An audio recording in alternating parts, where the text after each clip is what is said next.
ओम शांति। 9 दिसंबर 2014। साकार महावाक्य। बाबा कहते, मीठे बच्चे, बाप जो रोज रोज पढ़ाते हैं, ये पढ़ाई कभी मिस नहीं करनी है। इस पढ़ाई से ही अंदर का संशय दूर होता है। आज का प्रश्न, बाप के दिल को जीतने की युक्ति क्या है? उत्तर, बाप के दिल को जीतना है तो जब तक संगम युग है तब तक बाप से कुछ भी छिपाओ नहीं। अपने कैरेक्टर्स पर पूरा पूरा ध्यान दो। अगर कोई पाप कर्म हो जाता है तो अविनाशी सर्जन को सुनाओ तो हल्के हो जाएंगे। बाप जो शिक्षा देते हैं यही उनकी दया, कृपा व आशीर्वाद है। तो बाप से दया व कृपा मांगने की बजाय स्वयं पर कृपा करो। ऐसा पुरुषार्थ कर बाप के दिल को जीत लो। ओम शांति। अभी रूहानी बच्चे यह तो जानते हैं कि नई दुनिया में सुख है, पुरानी दुनिया में दुख है। दुख में सभी दुख में आ जाते हैं और सुख में सभी सुख में आ जाते हैं। सुख की दुनिया में दुख का नामो निशान नहीं, फिर जहां दुख है वहां फिर सुख का नामो निशान नहीं। जहां पाप है वहां पुण्य का नामो निशान नहीं, जहां पुण्य है वहां पाप का नामो निशान नहीं। वे कौन सी जगह है? एक है सतयुग, दूसरा है कलयुग। यह तो बच्चों की बुद्धि में जरूर होगा ही। अभी दुख का समय पूरा होता है और सतयुग के लिए तैयारी हो रही है। हम अभी इस पतित छीछी दुनिया से उस पार सतयुग अर्थात राम राज्य में जा रहे हैं। नई दुनिया में है सुख, पुरानी दुनिया में है दुख। ऐसा नहीं जो सुख देता है वही दुख भी देता है, नहीं। सुख बाप देते हैं, दुख माया रावण देता है। उस दुश्मन की एफिजी हर वर्ष जलाते हैं। दुख देने वाले को हमेशा जलाया जाता है। बच्चे जानते हैं जब उसका राज्य पूरा होता है तो फिर हमेशा के लिए खल्लास हो जाता है। कौन? रावण। 5 विकार ही सबको आदि मध्य अंत दुख देते आए हैं। तुम यहाँ बैठे हो तो भी तुम्हारी बुद्धि में यही रहे कि हम बाबा के पास जाएं। रावण को तो तुम बाप नहीं कहेंगे। कब सुना है रावण को परम पिता परमात्मा कोई कहते हो? कभी सुना है? कभी भी नहीं। कई समझते हैं लंका में रावण था। लंका में रावण था। बाप कहते हैं ये सारी दुनिया ही लंका है। ये सारी दुनिया ही लंका है। कहते हैं वास्को डी गामा ने चक्कर लगाया स्टीमर व बोट के द्वारा। ऐसी किया ना? स्टीमर व बोट के द्वारा वास्को डी गामा ने क्या किया? चक्कर लगाया। प्लेन पे क्यों नहीं गया? जिस समय उसने चक्कर लगाया उस समय एरोप्लेन आदि नहीं थे। ट्रेन भी स्टीम पर चलती थी। बिजली अलग चीज है। अब बाप कहते दुनिया तो एक ही है। नई से पुरानी, पुरानी से नई बनती है। ऐसे नहीं कहना होता है कि स्थापना, पालना, विनाश। नहीं, पहले स्थापना, फिर विनाश, बाद में पालना। ये राइट अक्षर है। बाद में रावण की पालना शुरू होती है। वह झूठी विकारी पतित बनने की पालना है जिससे सब दुखी होते हैं। बाप तो कभी किसको दुख नहीं देते। यहाँ तो तमो प्रधान बनने के कारण बाप को ही सर्वव्यापी कह देते हैं। देखो क्या बन पड़े। यह तो तुम बच्चों को चलते फिरते बुद्धि में रहना चाहिए। है तो वो सहज, सिर्फ अलग की बात है। मुसलमान लोग भी कहते हैं उठकर अल्लाह को याद करो। क्या कहते हैं? मुसलमान लोग भी कहते हैं उठकर अल्लाह को याद करो। खुद भी सवेरे उठते हैं। वे कहते हैं अल्लाह व खुदा को याद करो। तुम कहेंगे बाप को याद करो। बाबा अक्षर बहुत मीठा है। अल्लाह कहने से वर्षा याद नहीं आएगा, बाबा कहने से वर्षा याद आ जाता है। मुसलमान लोग बाप नहीं कहते हैं, भगवान को बाप नहीं कहते हैं। क्या कहते हैं फिर? मुसलमान लोग बाप नहीं कहते हैं, वे फिर अल्लाह मियाँ कहते हैं। याद आया? वे फिर अल्लाह मियाँ कहते हैं, मियाँ बीबी। ये सभी अक्षर भारत में हैं। मुसलमान लोग बाप नहीं कहते हैं, वे फिर अल्लाह मियाँ कहते हैं, मियाँ बीबी। ये सभी अक्षर भारत में। परम पिता परमात्मा कहने से ही शिवलिंग याद आ जाएगा। यूरोपवासी लोग गॉड फादर कहते हैं। भारत में तो पत्थर भित्तर को भी भगवान समझ लेते हैं। शिवलिंग भी पत्थर का होता है। समझते हैं इस पत्थर में भगवान बैठा है। भगवान को याद करेंगे तो पत्थर ही सामने आ जाता है। पत्थर को भगवान समझ पूजते हैं। पत्थर कहाँ से आता है? पत्थर कहाँ से आता है? पहाड़ों के झरनों से गिरते गिरते गोल चिकना बन जाता है, फिर कैसे नेचुरल निशान भी बन जाते हैं। शिवलिंग का जो बनता है ना, गोल सा चिकना सा होता है, ऐसे माना शालिग्राम भी देखे ना, ऐसे पानी से माना झरने से ऐसे गिरते पानी उसमें निशान छोड़ देता है। देवी देवताओं की मूर्ति ऐसे नहीं होती है। ऐसे होती है क्या? देवी देवताओं की मूर्ति ऐसे नहीं होती है। पत्थर काट काट कर कान, मुंह, नाक, आंख आदि आदि कितना सुंदर बनाते हैं। खर्चा बहुत करते हैं। शिव बाबा की मूर्ति पर कोई खर्चे आदि की बात ही नहीं है। कोई खर्चा नहीं लगता शिव बाबा की मूर्ति पर। देवी देवताओं की मूर्ति बने, कितना खर्चे की बात है। शिवलिंग की स्थापना करनी हो कोई बड़ी बात नहीं होती। देवी देवताओं की मूर्तियों की स्थापना करनी हो, मंदिर बना रहता है पर मूर्तियां नहीं बन पाती है बहुत समय तक। तब तक उस चीज की स्थापना नहीं हो पाती है, बहुत खर्चा होता है। शिव बाबा की मूर्ति पर कोई खर्चे आदि की बात ही नहीं। अभी तुम बच्चे समझते हो हम सो देवी देवता चैतन्य में खुद बन रहे हैं। चैतन्य में होंगे तब पूजा आदि नहीं होगी। जब पत्थर बुद्धि बनते हैं तब पत्थर की पूजा करते हैं। जब पत्थर बुद्धि बनते हैं तब हम पत्थर की पूजा करते हैं। चैतन्य है तो पूज्य है, फिर पुजारी बन जाते हैं। वहां ना कोई पुजारी होते, ना ही कोई पत्थर की मूर्ति होती। कहाँ कहाँ पर? सतयुग में। दरकार ही नहीं। कहाँ पर? सतयुग में। ना कोई पुजारी, ना ही कोई पत्थर की मूर्ति, दरकार ही नहीं। जो चैतन्य थे उनकी निशानी यादगार के लिए पत्थरों की रखते हैं। अभी इन देवताओं की कहानी का तुमको मालूम पड़ गया है कि इन देवताओं की जीवन कहानी क्या थी। फिर से वही रिपीट होती है। आगे ये ज्ञान चक्षु नहीं था तो जैसे पत्थर बुद्धि थे। अभी बाप द्वारा जो ज्ञान मिला है, ज्ञान एक ही है परंतु उठाने वाले नंबरवार है। ज्ञान तो एक ही है परंतु उठाने वाले सब नंबरवार है। तुम्हारी रुद्रमाला भी इस धारणा के अनुसार ही बनती है। एक है रुद्रमाला, दूसरी है रुंडमाला। एक है ब्रदर्स की, दूसरी है ब्रदर्स और सिस्टर्स की।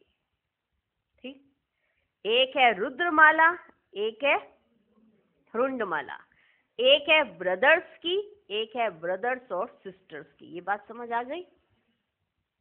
ब्रदर्स की माना आत्माओं की, ब्रदर्स और सिस्टर्स की माना ब्रह्मा कुमार कुमारियों की। समझ आ गई? एक है ब्रदर्स की, दूसरी है ब्रदर्स और सिस्टर की। यह तो बुद्धि में आता है। हम आत्माएं वो छोटी छोटी बिंदी मुहाफिक है। गायन भी है, भृगुटी के बीच चमकता है अजब सितारा। अभी तुम समझते हो हम आत्मा चैतन्य है, एक छोटे सितारे में सर है। फिर जब गर्भ में आते हैं तो पहले कितना छोटा पिंड होता है, फिर कितना बड़ा हो जाता है। वही आत्मा अपने शरीर द्वारा अविनाशी पाठ बजाती रहती है, फिर कितना बड़ा हो जाता। इस शरीर को ही फिर सब याद करने लग पड़ते हैं। आत्मा शरीर द्वारा पाठ बजाती, और फिर पाठ बजाते बजाते फिर सभी इसी को याद करने लग पड़ते हैं। किसको? इसी शरीर को। ये शरीर ही अच्छा बुरा होने के कारण सबको आकर्षित करता है। अच्छा बुरा होने के कारण सबको आकर्षित करता है। सत्युग में ऐसे नहीं कहेंगे कि आत्म अभिमानी बनो, अपने को आत्मा समझो। ये ज्ञान तुम्हें अभी ही मिलता है क्योंकि तुम जानते हो कि अभी आत्मा पतित बन पड़ी है। पतित होने के कारण जो काम करती है वे सभी उल्टा हो जाता है। बाप सुलटा काम कराते, माया उल्टा काम कराती है। सबसे उल्टा काम है बाप को सर्वव्यापी कहना। आत्मा जो पाठ बजाती है वे अविनाशी है, उनको जलाया नहीं जाता, उनकी तो पूजा होती है। शरीर को जलाया जाता है, शरीर को जलाया जाता है। आत्मा जब शरीर छोड़ती तो शरीर को जलाते हैं। आत्मा दूसरे शरीर में प्रवेश कर जाती है।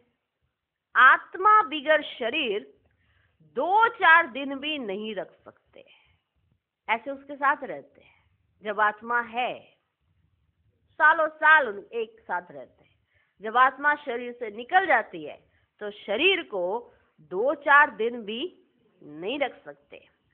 कई तो फिर शरीर में दवाइयां आदि लगाकर रख भी लेते हैं, परंतु फायदा क्या? कहीं तो शरीर पर दवाइयां लगाकर रख भी लेते हैं, परंतु फायदा क्या?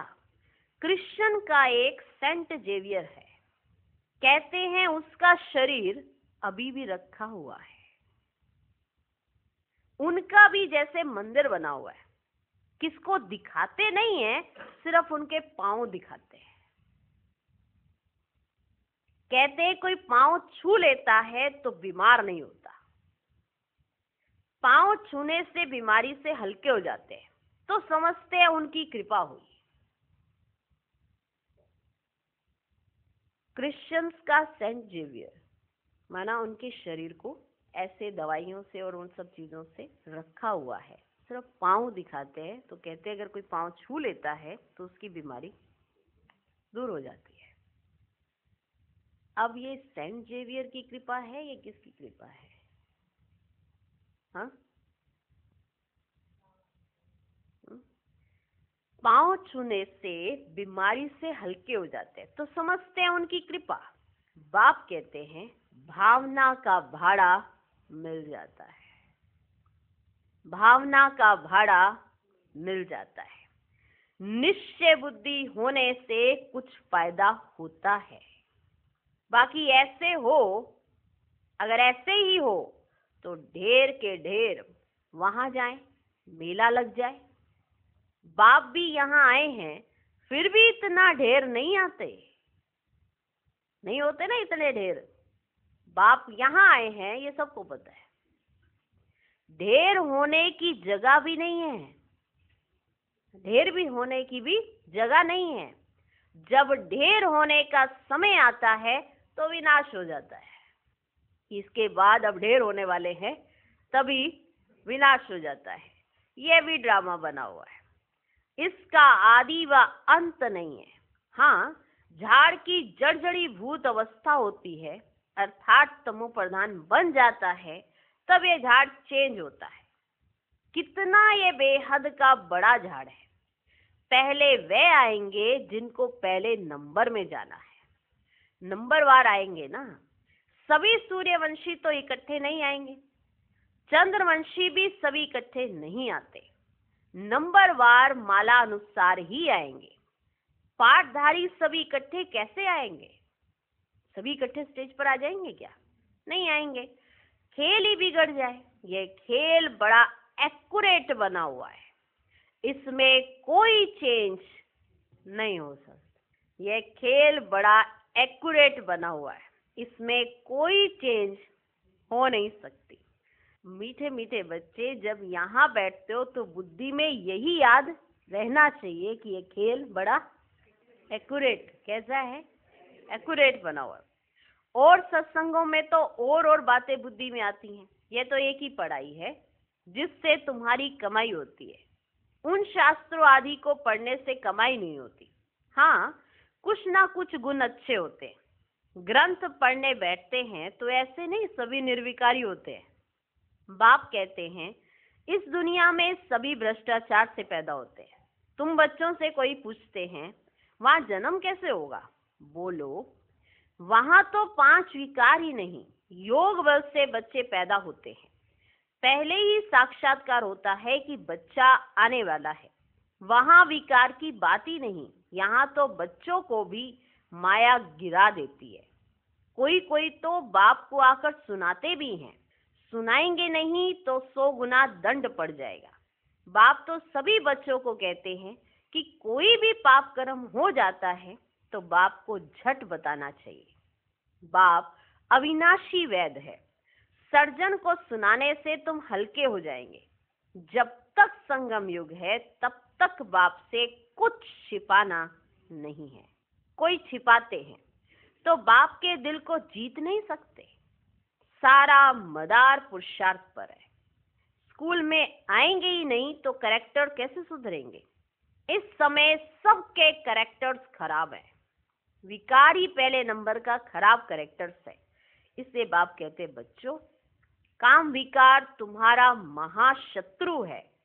आगे भी ये गीता का ज्ञान सुना था तो ये सभी बातें समझ में नहीं आती थी। अब बाप डायरेक्ट गीता सुनाते हैं। अभी बाप ने तुम बच्चों को दिव्य बुद्धि दी है तो भक्ति का नाम सुनते हंसी आती है कि हम क्या क्या करते थे। तो हंसी आती है कि हम क्या क्या करते थे।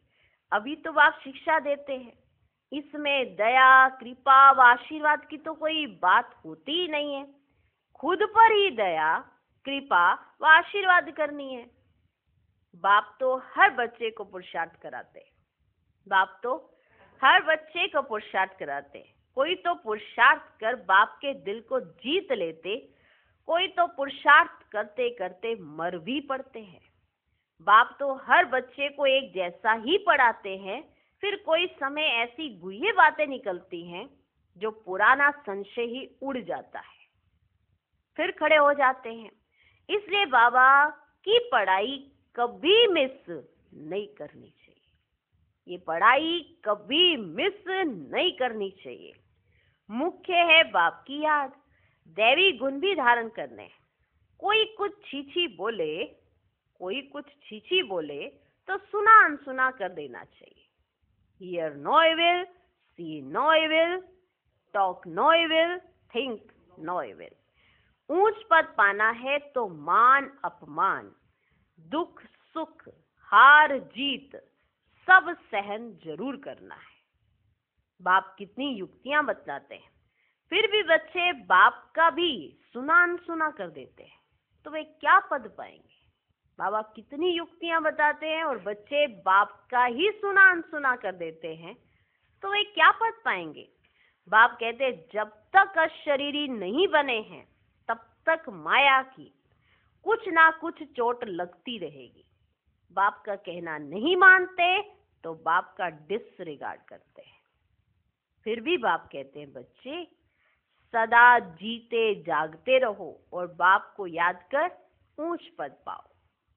अच्छा, मीठे मीठे सिकिलधे बच्चों प्रति माता पिता बाप दादा का याद प्यार और गुड मॉर्निंग। रूहानी बाप की रूहानी बच्चों को नमस्ते। हम रूहानी बच्चों की भी रूहानी बाप को नमस्ते नमस्ते नमस्ते। Good morning good morning good morning. धारणा के लिए मुख्य सार। पहला पॉइंट, कोई भी उल्टी सुल्टी बातें करे तो सुना अनसुना कर देना है। Hear no evil, see no evil. दुख सुख मान अपमान सब कुछ सहन करना है। दूसरा पॉइंट, बाप जो सुनाते हैं उसे कभी सुना अनसुना कर बाप का डिसरिगार्ड नहीं करना है। माया की चोट से बचने के लिए अशरीरी रहने का अभ्यास जरूर करना है। आज का वरदान, सर्व संबंधों से एक बाप को अपना साथी बनाने वाले सहज पुरुषार्थी भव। बाप स्वयं सर्व संबंधों से साथ निभाने की ऑफर करते हैं। जैसा समय वैसे संबंध से बाप के साथ रहो और साथी बनाओ। जहां सदा साथ भी है और साथी भी है वहां कोई मुश्किल हो नहीं सकता। जब कभी अपने को अकेला अनुभव करते हो तो उस समय बाप के बिंदु रूप को याद नहीं करो, प्राप्तियों की लिस्ट सामने लाओ, भिन्न भिन्न समय के रमणीक अनुभव की कहानियां स्मृति में लाओ, सर्व संबंधों के रस का अनुभव करो, तो मेहनत समाप्त हो जाएगी और सहज पुरुषार्थी बन जाएंगे।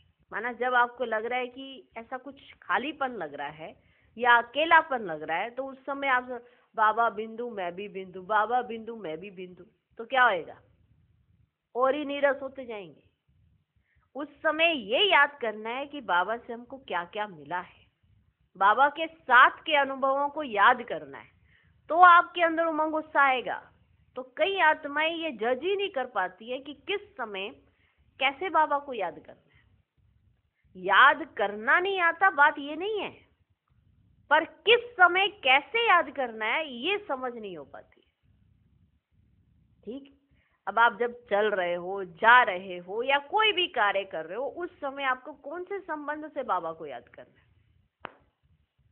इस सब चीजों की समझ, इसको कहते हैं युक्ति युक्त और योग युक्त। वो आत्मा कभी फिर अकेली नहीं हो सकती है जो बाबा को सर्व संबंधों से याद करती है। जिस समय जिस संबंध की जरूरत हो उस संबंध से बाबा को याद करो। और फिर ये भी प्रैक्टिस करनी है कि अशरीरी होने की, ये भी प्रैक्टिस करनी है कंबाइंड स्वरूप की, ये भी प्रैक्टिस करनी है सर्व संबंधी होने की। अगर इन सब चीजों की प्रैक्टिस नहीं की तो बुद्धि कहीं ना कहीं अटक जाती है। मान लो किसी भी संबंध से आपको खालीपन है, कोई भी संबंध आपका अभी खाली है, तो आपको खींच के ले जाएगा। एक ना एक दिन कोई ऐसी आत्मा आएगी और उससे आपको उस संबंध की अनुभूति होने लगेगी और वो ले जाएगी। फिर कहते पता नहीं ऐसा कैसे हो गया, हम तो बाबा से शुरू शुरू में बड़ा ही प्यार करते थे और आज देखो क्या हो गया। तो कई आत्माएं ऐसा क्यों कहती कि हम शुरू शुरू में बड़ा ही प्यार था हमारा बाबा के साथ, आज बड़ा कम सा हो गया। माना याद करना पड़ता है, याद आती नहीं है, क्योंकि शुरू शुरू में सर्व संबंधी हम बाबा को बना लेते हैं और बाद में फिर और संबंधों में अपने आप को अटका लेते हैं, इसलिए याद बट जाती है। सर्व संबंधी एक बाप है ये तो समझ लिया, लेकिन निभाएंगे कौन, हम या बाबा? बाबा तो रेडी है, पर हमने माना या नहीं माना, हमने उन प्राप्तियों को अपने सामने रखा या नहीं रखा, ये तो हमारी बुद्धि पर निर्भर है ना, कि हमने उस लिस्ट को याद किया, हमने उन अनुभवों को याद किया। अनुभव याद ही नहीं करेंगे तो याद कैसे आएगी? इसीलिए एक लाइन बड़ी अच्छी है, करोगे याद तो हर बात याद आएगी। तो प्राप्तियां याद करोगे तो वही तो याद आएगी। अब कोई सोचे बाबा ही मेरे को याद कर ले, बाबा तो कर रहा है, पर उसकी याद आप तक कैसे पहुंचेगी जब तक आप उसके साथ उस सर्व संबंधों से कनेक्शन आपका जुटा ही नहीं। तो माता पिता से, भाई बंधु, माना सखा, ये जो भी सर्व संबंध है, माना दोस्त का ही संबंध है। होता क्या है, जैसे किसी दोस्त ने आपको कोई सपोर्ट किया तो आप बंध जाते हो उससे अपनी दोस्ती निभाने के लिए। बाई चांस आपके पास ऐसा मौका है या नहीं है, लेकिन एक दोस्त ने आपको मदद की तो आप बंध गए, तो दूसरी बार आप उसे मदद करोगे ही करोगे, जो सही इंसान होता है। लेकिन दोस्त भी मदद कैसे कर पा रहा है, जो अगर आपका सर्व संबंधी शिव बाबा मदद नहीं दे रहा तो आपका दोस्त आपको मदद कैसे दे पा रहा है? तो ये बात याद रखना कि जो भी आपको प्राप्ति हो रही है वो बाबा ही दे रहा है, बाबा ही है। तो आप उन अनुभवों को याद रखेंगे तो बाबा के साथ सर्व संबंध जोड़ सकते हैं, तो आपके अनुभव बढ़ते ही जाएंगे। एक भी दिन ऐसा नहीं आएगा आप ये महसूस करो मैं तो अकेला हो गया। अकेले हो नहीं सकते, याद सताने लगेगी पर अकेले हो नहीं सकते। माना इतनी याद आई, इतने हम अपने आप को बाबा के साथ कंबाइंड महसूस करेंगे तो आप कभी अकेले होंगे ही नहीं। कईयों को अकेलापन खा जाता है, कोई दोस्ती नहीं, सबने छोड़ दिया, सबने कहा कि तू इस रास्ते पे चला हम तेरे को छोड़ देते हैं, सबने छोड़ दिया है। लेकिन जो बाबा को रियल में अपना सर्व संबंधी बनाता है ना, वो कभी अकेला नहीं होता, कभी भी अकेला नहीं होता। भले वो घर में अकेला है, उसे तब भी अकेलापन महसूस नहीं हो सकता, क्योंकि वो अकेला होता ही नहीं है। सर्व संबंधी बाप है, इतनी प्राप्तियां हुई हैं, इतने अनुभव हुए हैं, अगर हर चीज हम सामने रखें तो किसी की जरूरत नहीं। आपके संग से दूसरों को ये महसूसता आएगी कि इनके संग से हम भरपूर हो रहे हैं, लेकिन आप किसी के संग से भरपूर नहीं होंगे, क्योंकि आपका सर्व संबंधी एक बाप, दूसरा न कोई। तो ये सहज पुरुषार्थ हो जाता है। इसलिए अनुभवों की कहानियां स्मृति में लाओ, अपनी प्राप्तियों की लिस्ट सामने लाओ, सर्व संबंधों के रस का अनुभव करो, तो मेहनत समाप्त हो जाएगी और सहज पुरुषार्थी बन जाएंगे। आज का स्लोगन, बहुरूपी बन, माया के बहुरूपों को परख लो, तो मास्टर मायापति बन जाएंगे। ओम शांति।